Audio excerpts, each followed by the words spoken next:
Le CRIC, le circuit routier d'information des commissaires, est au rallye ce que le stage des commissaires est au Grand Prix.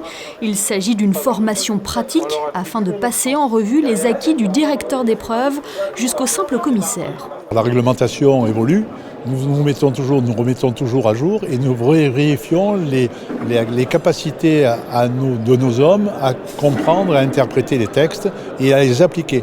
C'est très strict et ils sont notés vraiment avec appréciation et après on en tire des conclusions. Si quelqu'un n'est pas bon, eh bien on va le mettre de côté obligatoirement. Strict mais nécessaire car l'Automobile Club de Monaco a un statut à respecter.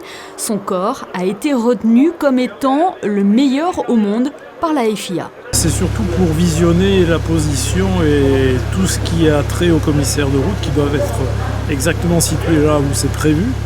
Et en plus je suis le premier concurrent théorique. Puisque la voiture zéro, c'est son rôle, c'est d'être en condition de course. Donc les commissaires sont déjà un peu plus conditionnés quand on arrive. Moi, a priori, je sais comment ça se passe, donc je ne devrais pas avoir trop de problèmes.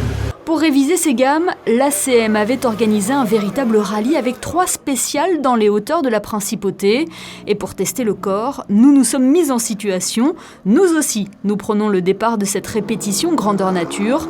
Mais avant cela, un petit briefing s'impose avec notre copilote. Là, c'est le carnet de pointage similaire, voire identique à ceux qui seront utilisés lors du rallye Monte-Carlo WRC et rallye Monte-Carlo historique. Donc en fait, à chaque point de passage, le copilote devra montrer ce carnet au commissaire afin d'inscrire l'heure de départ à laquelle il pointe et son heure d'arrivée. Direction La Turbie pour le départ de la spéciale. Une fois arrivé sur place, tout est méticuleusement noté par notre copilote en raison des mesures sanitaires, mais aussi par le commissaire qui, à l'issue de la journée, remettra son carnet à la direction de course. Au moins, tout est noté par écrit et ça peut permettre d'avoir des preuves à l'appui en cas de contestation pour la direction. Ce jour-là, les commissaires de l'ACM ont également été sensibilisés aux nouvelles normes, procédures et mesures de sécurité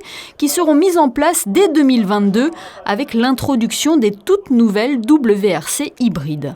La FIA s'adapte, on implémente des nouvelles réglementations, des nouvelles générations de voitures.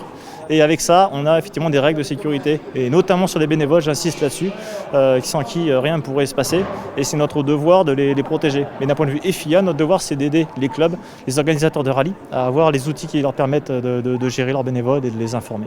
Le corps est désormais fin prêt à 2 mois des prochaines échéances, à savoir le 90e rallye Monte-Carlo et le 24e rallye Monte-Carlo historique.